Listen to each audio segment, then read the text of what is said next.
How to upgrade Spotify Premium on Android. Hello everyone, welcome to this channel. I'm Emily and I'm here to help you out today. So without any delay, let's get started. So first of all, make sure you have stable Wi-Fi connection on your device. After that, launch the Spotify application on your device. Make sure you're logged into your account. Now, as you're logged into your account, tap on the Premium section at the bottom right corner of the screen among the different menus over here. So just tap on Premium. Here you'll be able to see there are different options or different plans to get premium versions of Spotify on your Android. So you can select whichever is possible for you or more convenient for you. I'm going to select on the Duo one over here. So as you do that, what you simply need to do over here is you have to choose how to pay, either from Spotify or Google Play.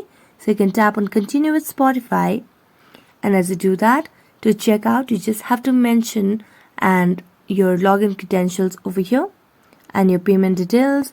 So you can just select this, any of these options, and then pay, and then you'll be able to upgrade your Spotify Premium on your Android. So that's it. Thank you so much for watching this video. See you next time.